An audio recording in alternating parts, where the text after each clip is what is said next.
most of us is a challenging experience. In the words of Amir al-Mu'mineen Ali ibn Abi Talib, life is nothing but faith and struggle.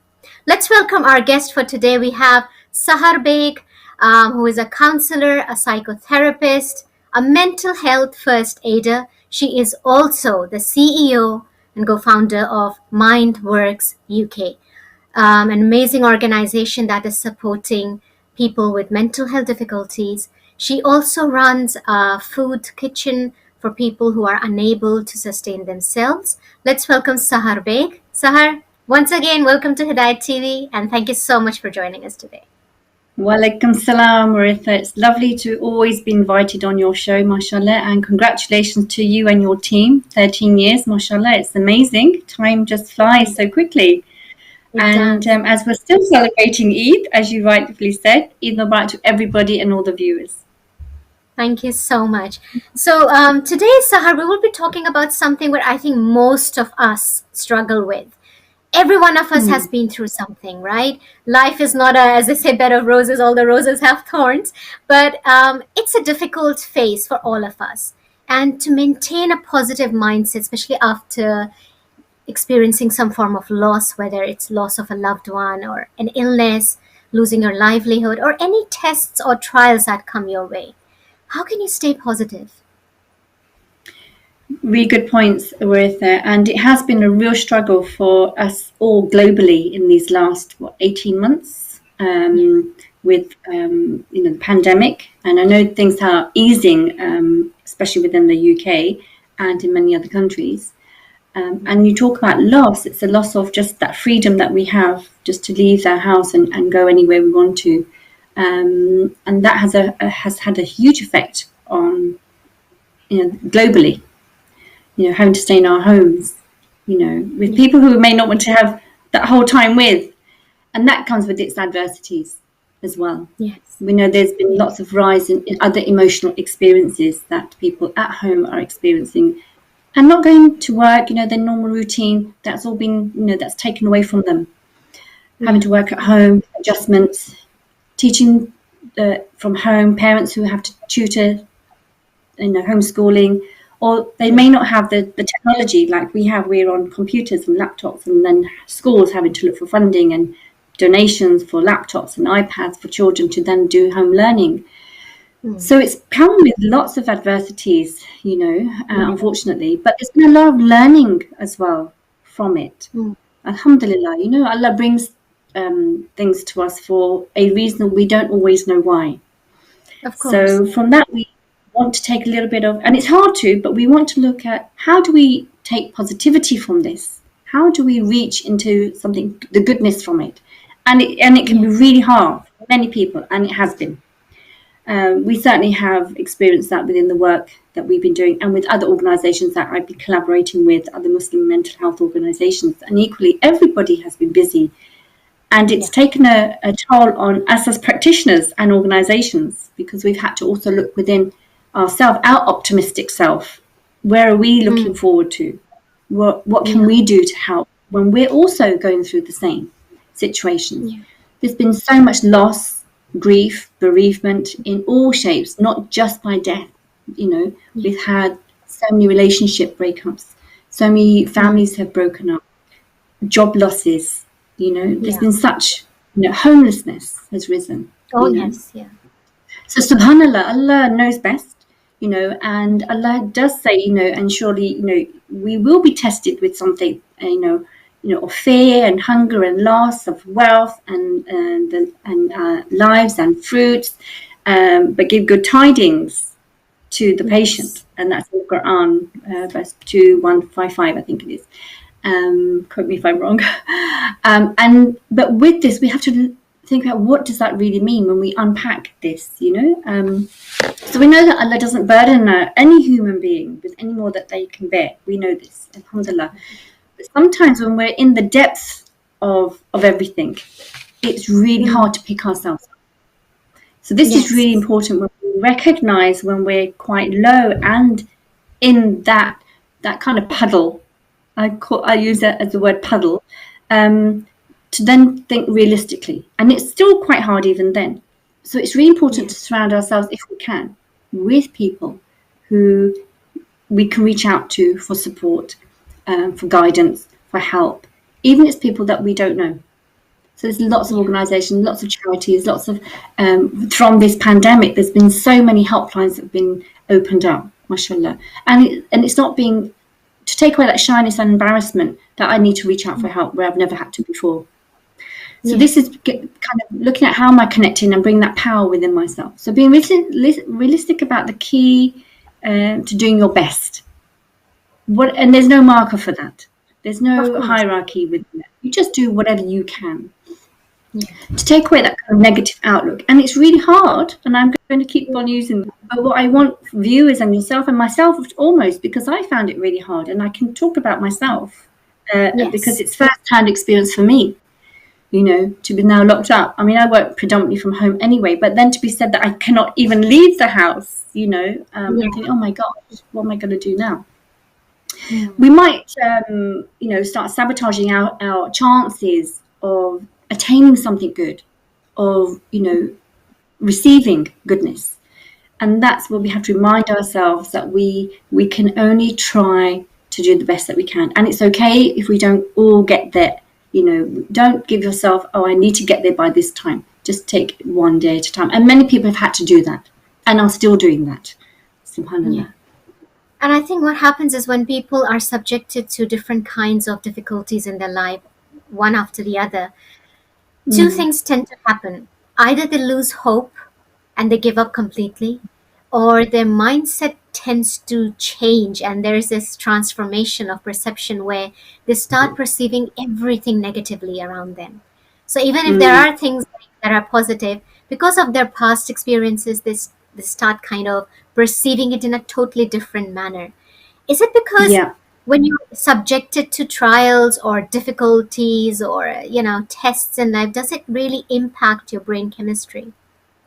Absolutely, because everything goes wobbly, everything goes out of sync, you know. So it's like when we're going to study for exams, you know, we have to practice, we have to learn something new.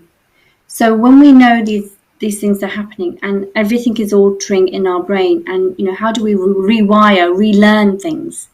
Because we can be in the darkest of places, you know. And I'm just talking about the recent events, I suppose, within these last 2 years, because this is the now that we're all living together. So we're all experiencing the same situation. However, our lives will take us to different paths. Our brain will take us to different paths. Our thinking will take us to different paths. So when we want to look at so what I tend to do to create positivity, and this might help answer, is being optimistic about the community that I live within, community within my country. And I know it's not all positive at the moment, but looking around us, you know, within our community, our friends, our family, first and foremost. And then to realise that I can make a change once I know the choices that I have. Once you know you have choices, then you can think about, okay, well, is this the right way for me?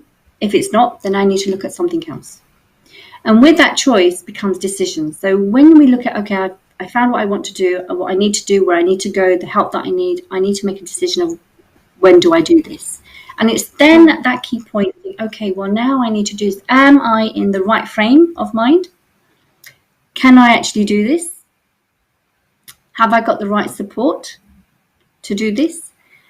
And then I make that decision. That decision will impact on the outcome. Does that kind of make sense? And I say this to so many people, and people who know me might be watching. And they say, well, Sahir always says that in her sessions, say in my workshops, in my training, because it's so true. Because of the power of the thought, our brain is so vast. I mean, I know we only use like 10% or so of it, but it's understanding our connectedness. If we're not connected and don't know ourselves, this is where the learning comes in. We have to, like I was talking about exams, we have to practice, we have to learn and do this every day. You know, it's a bit like when we do word searches and every day, we're just practicing looking for something. We're looking for the letters. We're looking for the words. Do I know this word? No. But let me get a dictionary out. So it's learning about yourself, connecting to yourself, connecting to your heart. Alhamdulillah. So with all this, it's it's same as emotional resilience. And this is primarily what we're talking about when we become more emotionally resilient. And how do we become that? To reach that level of emotional resilience, surely you have to go through a very difficult process of connecting with yourself, connecting with Allah, understanding your own behavior and emotions, why you're acting or responding in a certain way. That's a lot of learning involved. There's a lot of learning involved in there. Mm.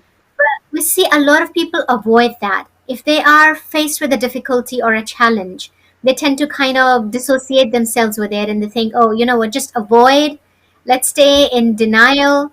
That's their way of coping with the problem. But in the long run, it's never helpful. No.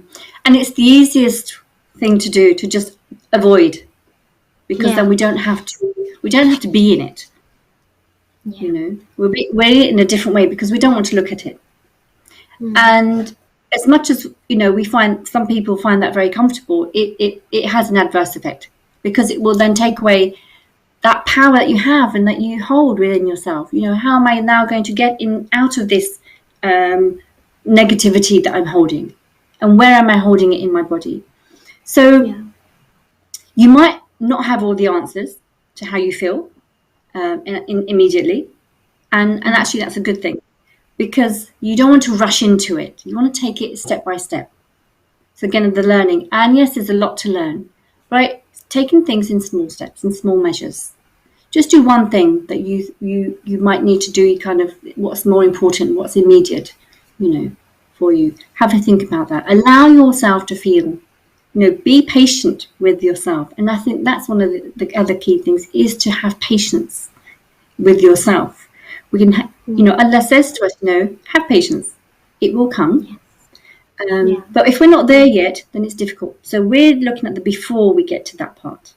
Okay. It's about taking care and nurturing yourself, because it is a long road ahead. You mentioned, there's so much.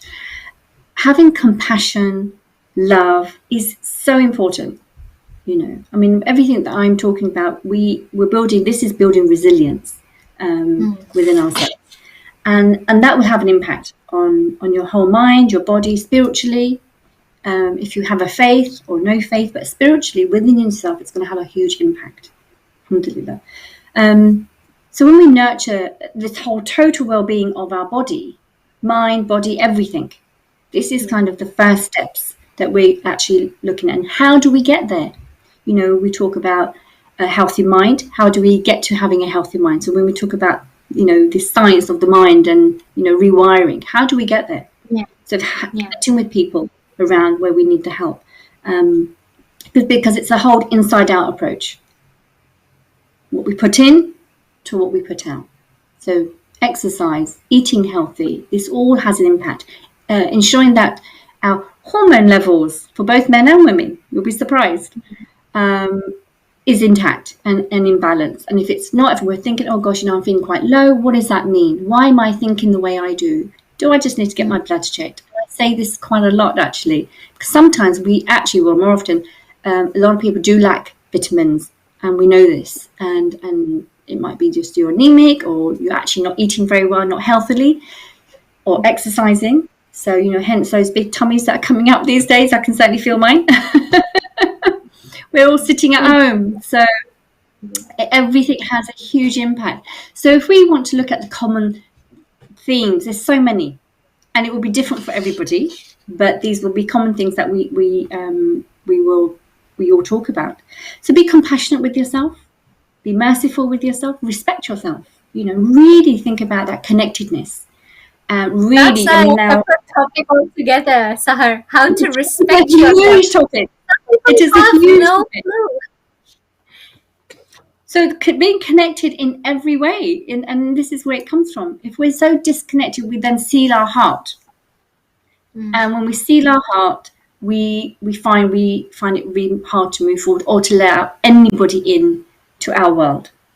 So it's having that compassion, Be kind to yourself. You deserve it. People feel they're undeserving, but you really deserve it.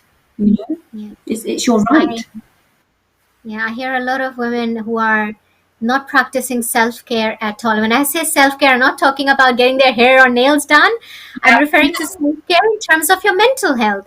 And they feel that, oh, Absolutely, if we take time out for ourselves, if we do something to make us happy, we're being selfish. And then you have to tell them, no, self-care is not selfish. You must look after your mind just like you look after your absolutely, body. absolutely. So my question to you: how do you, Waritha, look after yourself? I mean, that's Well, how are you looking after yourself? well, like any other professional, I have burnout as well. And when I feel Yeah, I need a break, I don't push myself. I take a yeah, break.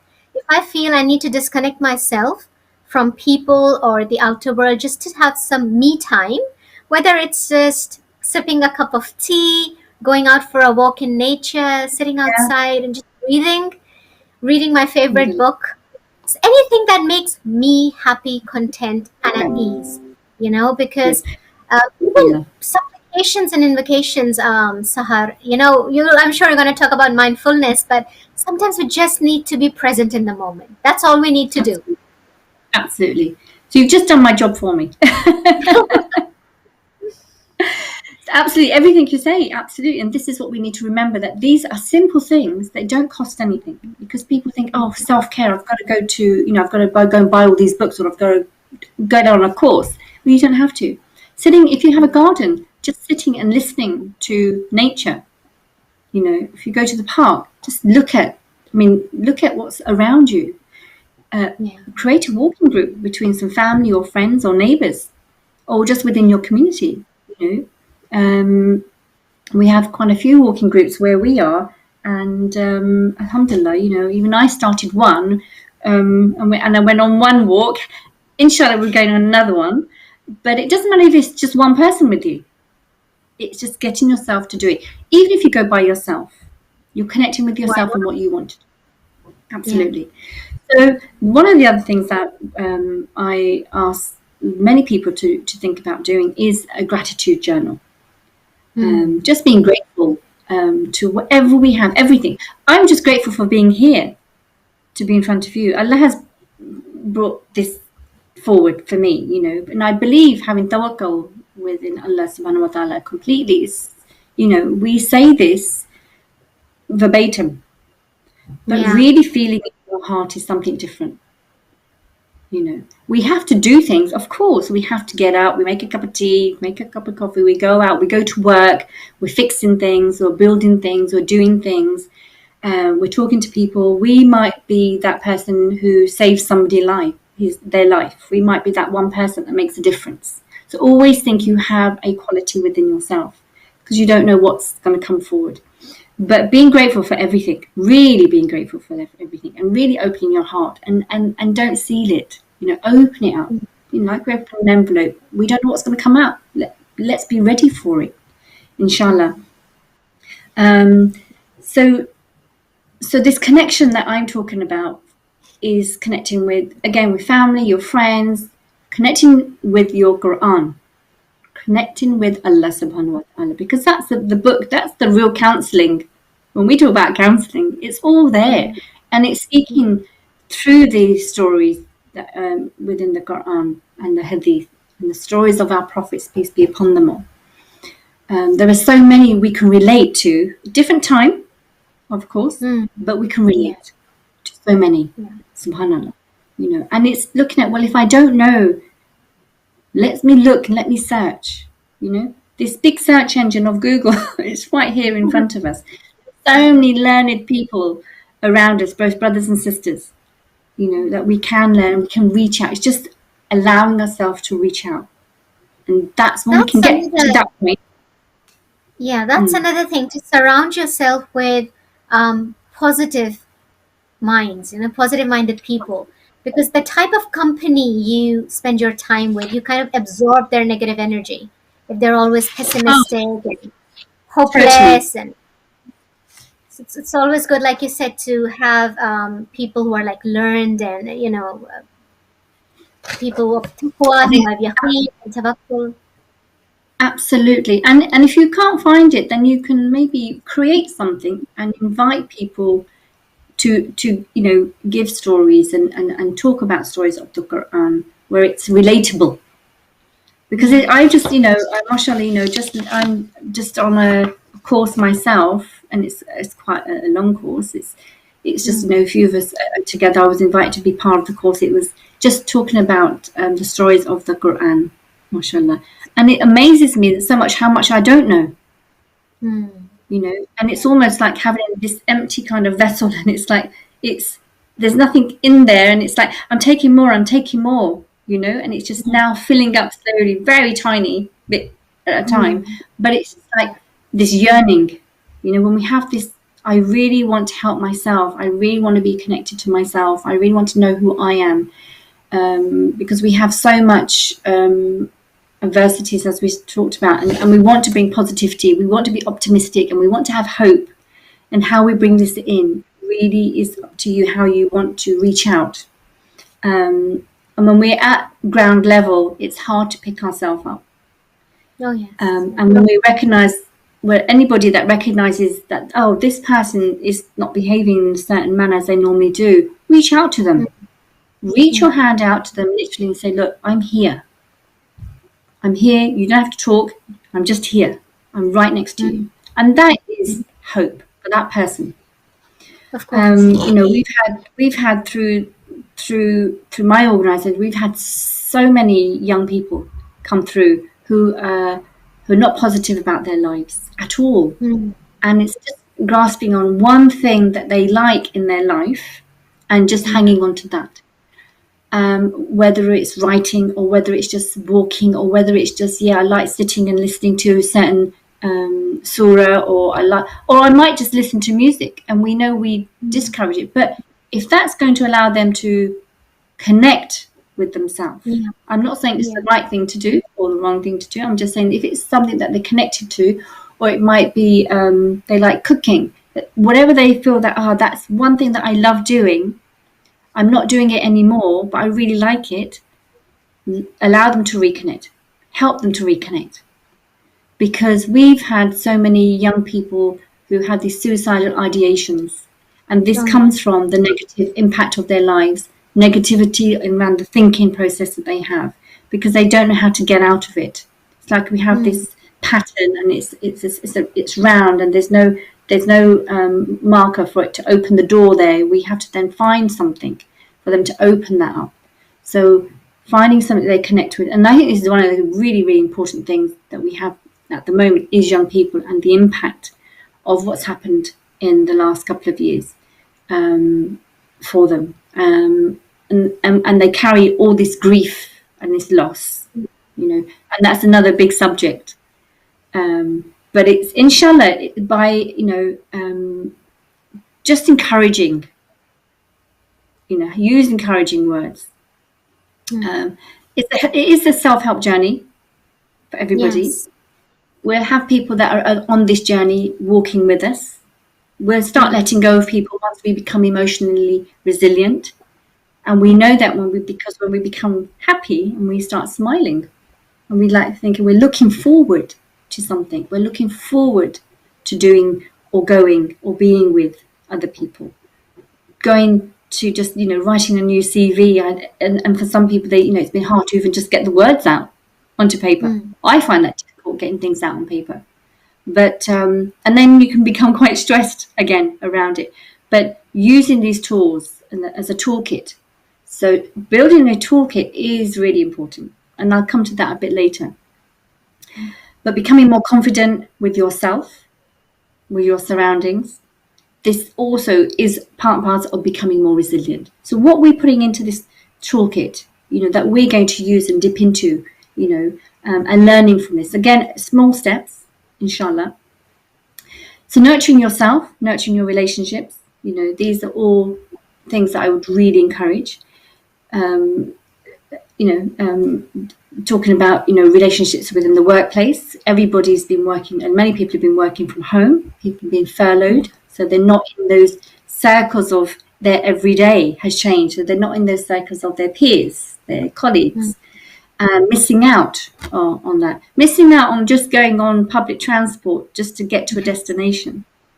You know, we might think these are small things, but these has such an impact. You know, traveling from home to work is, you know, that routine, such an impact on everybody. You know, Yeah.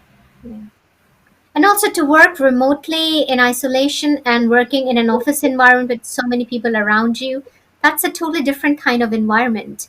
And for a lot of people, this is a challenge in itself, because some people, they procrastinate, they get distracted by family life or something within the house. And to stay focused, that's another thing they are, struggling with. absolutely. And I think we know. I think what I've learned, and many people have learned from this, is that what we take advantage of, and what we just, you know, it's like, this is my everyday, and not thinking, well, how important these things have been in our lives, you know. And once we recognize that, and we kind of start to appreciate, well, actually, I appreciate actually, you know, getting on the tube and going to work, or getting on the bus, or just walking to work, or, you know, I can go shopping when I want to. You know, we will react, our brain will react very differently, because you talked about the brain earlier on, and you know, the brain is it's on the lookout for anything that kind of threatens or upsets its equilibrium. So if there's anything serious, like the stressors around, it triggers off an alarm reaction. So then the body will react, the brain will react. It's like an alarm reaction prepares the body for action, you know, that fight or flight reaction, you know, those stress hormones are released and things. And that will then, we will make different choices. We'll start making different life choices. So, so that's just kind of touching a little bit about the body's and the brain's reaction. So I talked about the choices that we have earlier on, and this is something that's really important, you know. Alhamdulillah.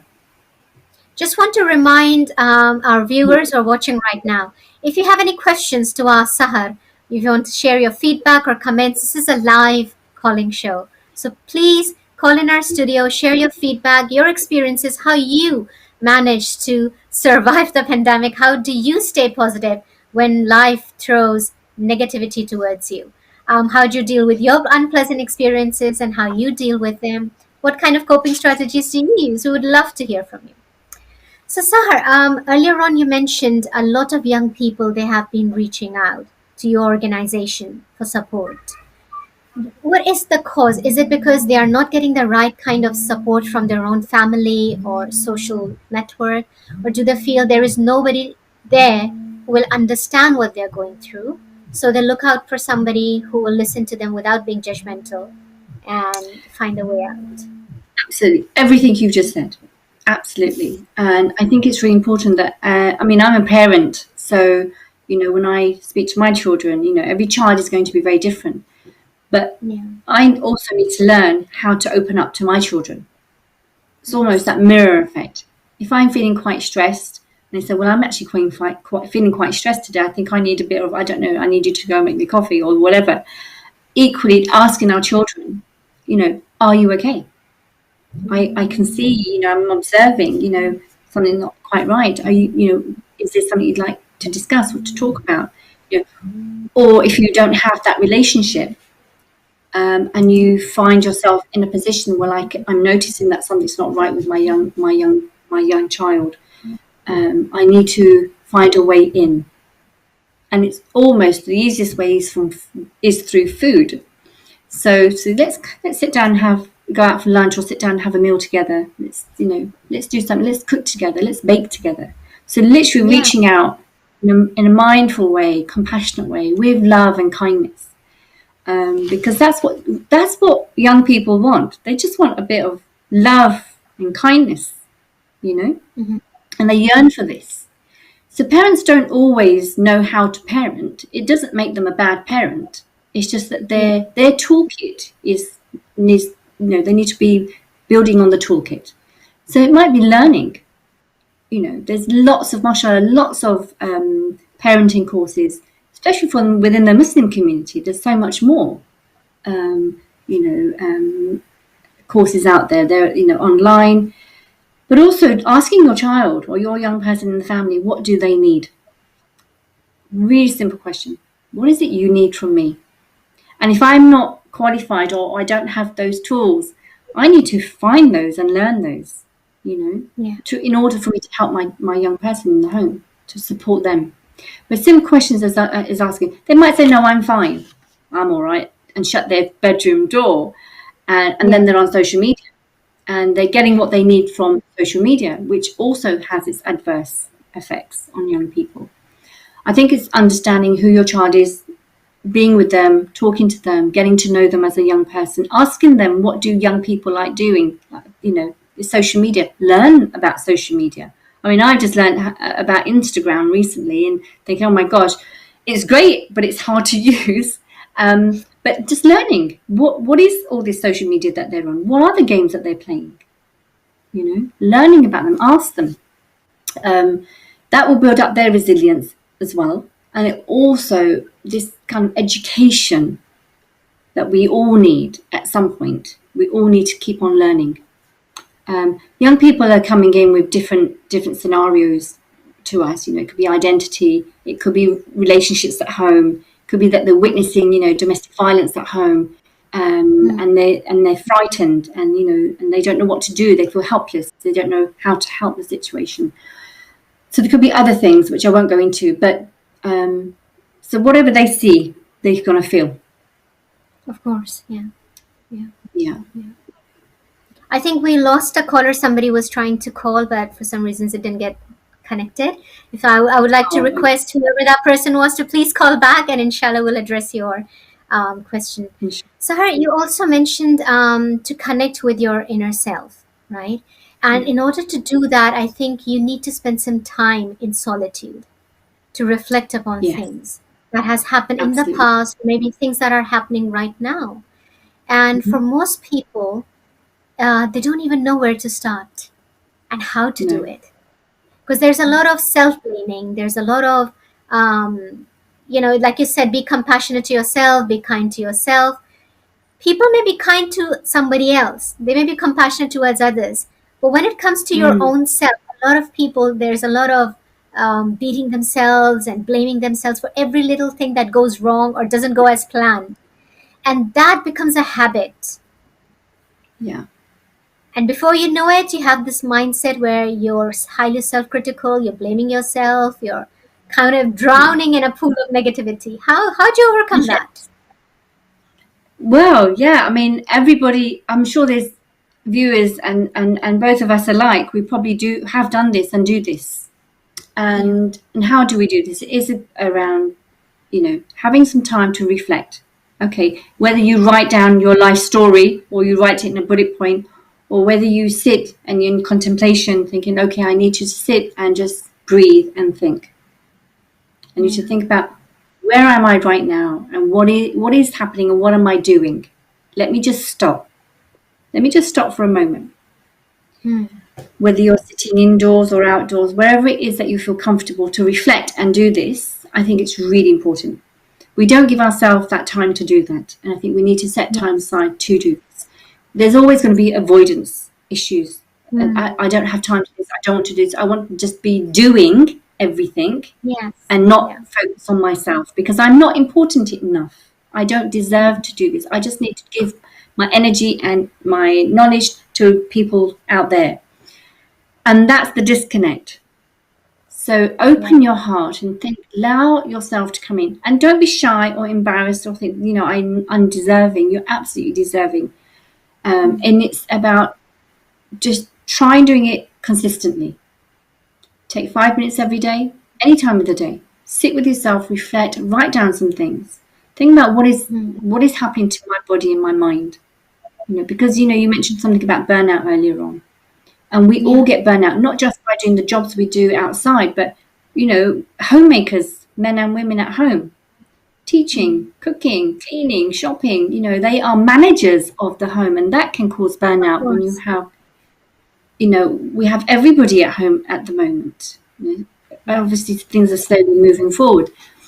But I think it is, being this mindfulness, when we talk about mindfulness, is taking some time out for yourself, sitting down. It's not about sitting cross-legged on the floor, because this is what people perceive. Yes. It's being anywhere, whether you're lying down, sitting, or sitting with a cup of tea or coffee, or sitting with the pad. Have a pad next to you and a pen so you can write some thoughts down and explore them later. But really, when I use compassion and mercy, use it on yourself. If you're using it on everybody else, why are you not using it on yourself? Really connect with you. It's so important, because this brings, this is what brings you down, as in stress, and then we set ourselves in that negative mindset, which we don't want to do. So having hope for yourself, having that love and compassion and kindness for yourself, these are things you want to put in your toolkit and use every day. It's not just, I'll do it tomorrow. Like we say when we want to go on a diet, I'll do it tomorrow, I'll start tomorrow. This is like now. The viewers that are watching, do it now.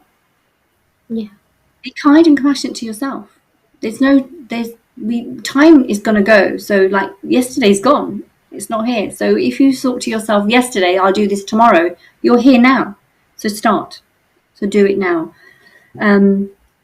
Connect with people that can help you, whether it's through counselling, whether it's through a support group, whether it's just connecting with family or friends, Equally, others might be in the same situation. And if you open that door, you're allowing yourself to walk through it. You're allowing others to walk through it with you, allowing them to actually reach out to themselves without feeling shy or embarrassed. That's really important.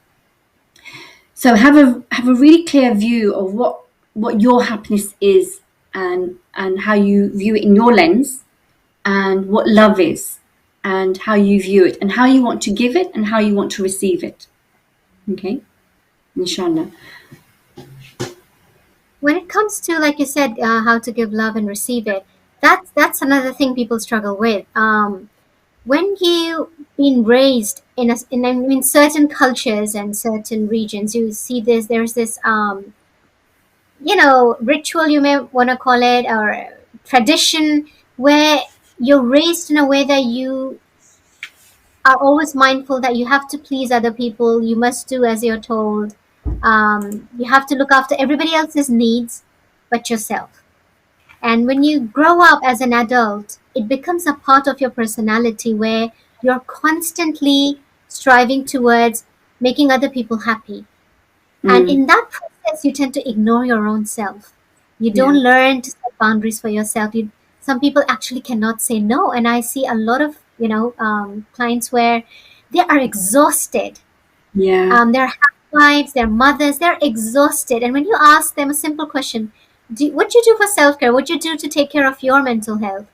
And they have nothing to say, because that's what they have done all their lives. And they don't recognize this, that, oh, I need to take time out for myself. And it's not selfish if I spend a day with myself, go out, do things that I love, and maybe leave my children with family, or, extended, I don't know, family or friends. It's like their mind doesn't process that. Yeah, absolutely. I think it is a very cultural thing, and I think it's so embedded, and it's kind of taught without teaching it. It's just something that has been done. Somebody does want to do it. This is another thing I wanted to mention, that lots of people are not going to support you. In fact, they will be like, oh, you're being very selfish, you're leaving your children behind, or you're leaving your family to go out and do things you like. That's another thing. It is. And I think it's really, really important that you mentioned this, because it happens all the time. I'm sure that I've done this myself, where I've not put myself forward, and I know many people have, and it's changing that mindset. Well, actually, I am deserving. I am equally important, because if I'm going to burn out and I'm not going to be able to then perform or do, then what's the point of carrying on doing this? So it's really important to recognize I need to, and I must take time out for myself. As I said earlier, whether it's just going for a walk, whether it's just having that cup of tea by myself, or meeting somebody that I just want to sit with, just doing it and recognizing I am important. Again, when we seal our heart, if it's sealed, we're not going to connect. So we need to open our heart, stepping into what our truth might be, learning what is our truth. What is it that I need to do for me in order to help somebody else? It's almost like when you're on an aeroplane and they say to you, you've got to take the mask Oxygen out for mask. yourself. That's your self-care before you can help someone else. Again, this is what we need to implement. And we need to come away from, I don't want to, I'm going to use the word very loosely. I know I'm national TV here. This view International, just international. FYI. We need to put ourselves first and foremost. Taking this cultural view, some of which are really great, but some of are a little bit old school, and that's what I was going to say. So some of these old school thoughts, which have great wisdom in them, but don't work for today. In today's day and age, some of them are not working. So I think it's really important that we need to do things to see them very clearly, so that we can choose which things that we want to act on, and then let go of the things that we have been doing as our jo aadat hoti hai, we just do it, and we need to let them go slowly. To bring in the new things, to bring in our new self, we need to let go slowly of the old self and the old things that we were doing. So inshallah, it's one of the things that I always think about is from actions comes consequences. So whatever we do, there's going to be a consequence. It could be a good consequence. It could be something good.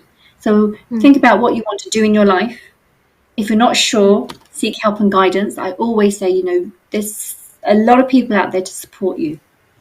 I mean, just you doing these shows is really important, because there could be somebody here who's watching and think, well, actually, I do need to look after myself in order to look after somebody else. Life is very stressful. More often not, two people need to be working. There's childcare issues. There's so many things. Who's going to cook the food? Who's going to look after the children? We've got this bill to pay, that bill to pay, and etc. And we've got clothes to buy, and so many things. So it's a whole thing. This is a conversation that we need to carry on having. Keep on having these conversations with everybody in your network. Inshallah. I mean, Allah make it easy for everybody. Allah knows, that He, what He's going to give us. He knows the burdens that we feel, but it's from Him. Everything comes from Allah. We need to remember this. We need to keep on telling ourselves in this, but we also need to be doing. So we need to seek and find and do, and the rest is in Allah's hands. And another thing, because you're a psychotherapist and a counselor, Sahar, I want you to clarify this, that there is this misconception amongst people that we only approach a counselor if we are suffering from depression or any other psychological, disorder. Even if you need some guidance in life, if you're going through a difficult period or you feel overwhelmed emotionally, it's okay to seek help from a counselor. It does not mean that you're insane or you're crazy or you're losing it. It's just because you need someone to hear you out and tell you what's going on. Just get a better understanding of the situation and yourself. Absolutely. It's just like when we're not feeling well in our body, we go to the doctor. We got a toothache, we go to the dentist. We have a head problem, we're going to see a counsellor. It's just a place where it's a safe place, and it's a very sacred place, and it's a confidential place. So even if you're counselling your community, it doesn't mean they're going to go and tell anybody because we're bound by confidentiality, and that's really important. And I think that's one of the things that people get held back on in seeking the help that they want, because they feel that, okay, well, Sarah is known in the community, I can't go to her because she knows everybody, she's going to tell everybody. But no, we are bound as practitioners by confidentiality, and I think it's really important that people do reach out for help. And I say this mindfully, and I urge people to, if you're not sure about something, just pick up the phone, give a call to a friend or a family member who you trust. That's really important. Because trust is really important in anything that you want to talk about yourself. Seek counselling. Counselling, as you say, it's not just about, if you're feeling depressed, It's about just clarification of where am I going in my life right now. I just need a space where I can think. And if I haven't got that space at home or anywhere else, I need to be able to do that with somebody in an environment. And I know now rooms and organisations are now opening where you can go into for counselling. We've had 99% of ours has been on Zoom. People have found safe places within their home, or when people are out from the home, or gone out to be on Zoom where they can have sessions. Yes. So you'll find when you have that will, there's going to be a way, as they say. But I do encourage people, don't always see that you're unwell to seek help. Exactly. When we're looking at our careers, we seek help and guidance from a coach or a career counsellor. So life coaching, it might not be you want counselling, it might be life coaching, just to see where do I need to go from here. I might be a mother that's been a homemaker for several years, and I want to go back now. And my children are older. What do I want to do? Do I want to work? Do I want to go to study? Do I want to volunteer? I'm not sure. Seeking that guidance. I might be a brother who's been a homemaker and now going to work, because we've had a lot of the men who have been at home learning to cook, learning to bake, looking after children. So it's been a whole new turnaround on how we live our life.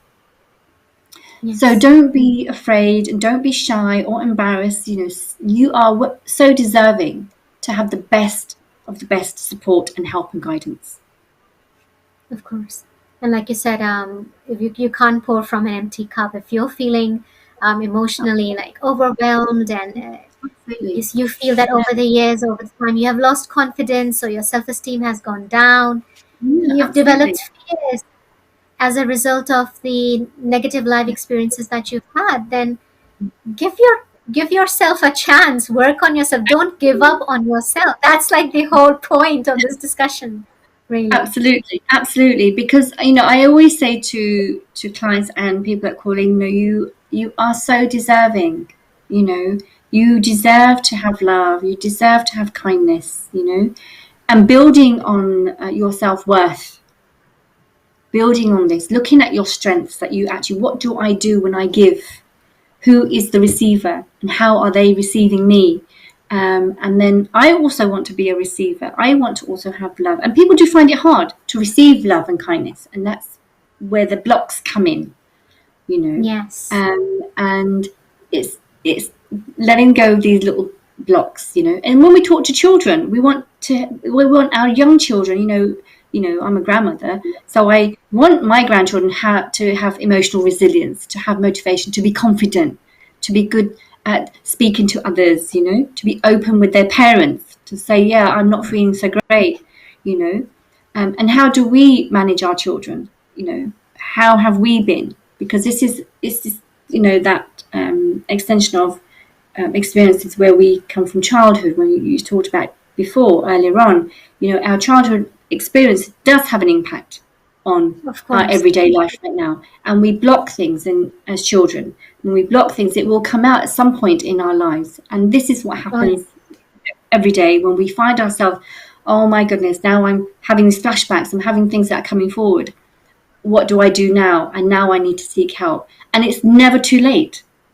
It's never too late. Yes. We don't need to go to counselling.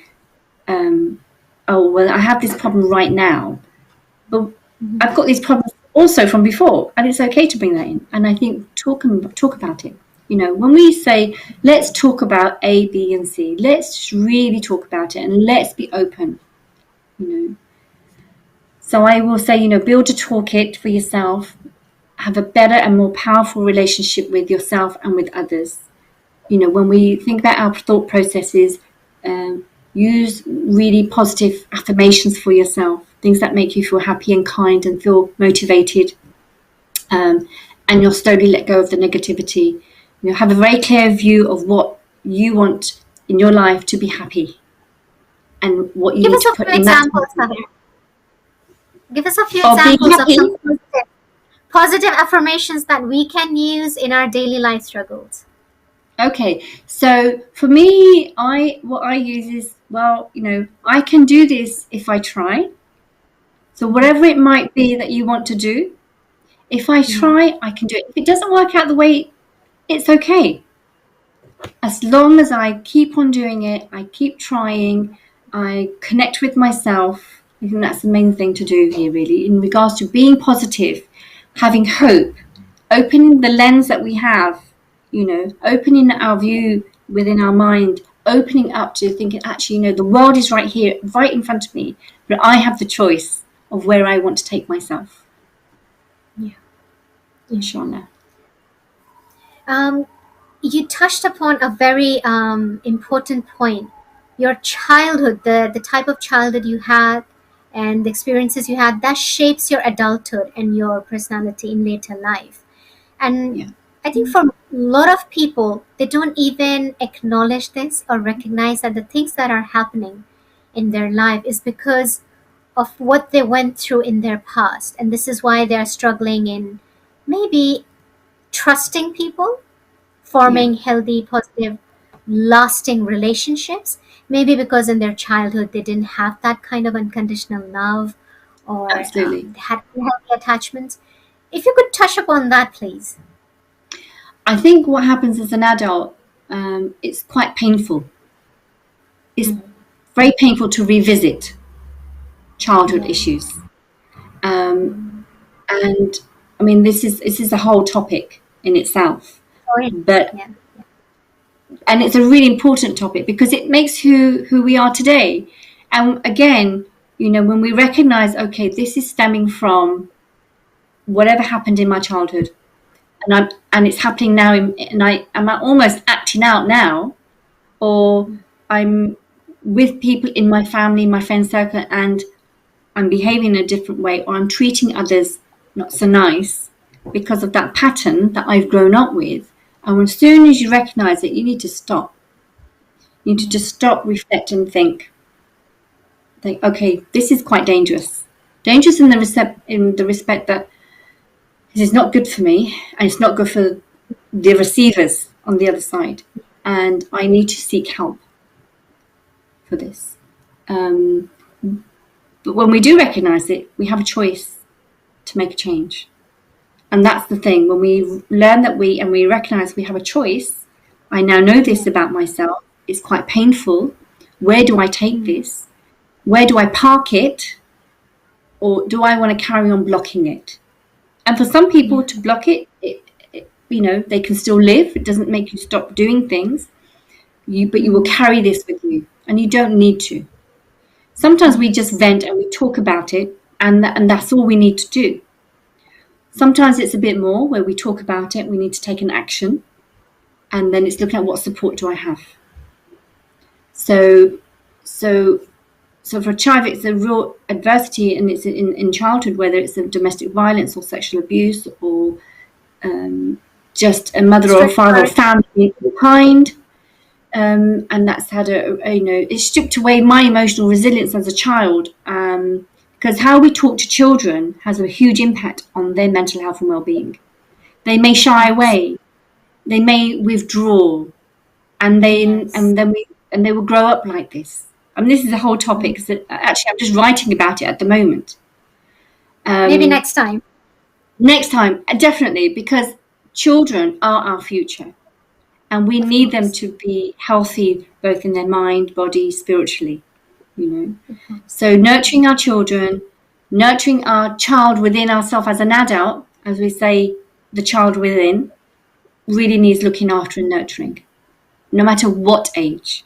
Because, I speak to elders, and just talking about their childhood, then they light up and they talk about their childhood and what they've seen and what through their family and what they've gone through. And they still need nurturing, even now. That child within never leaves us. So for children and young people, for viewers that are listening, think about how you are in your own family unit. How am I as a parent? What do I need to learn? What do I need to learn about myself in order to encourage my children to be the better self for them, for their future? And it's never too late to learn, either about yourself or life in general. Absolutely. Thank you so much, sir. Jazakumullah khairan for this brilliant, important conversation.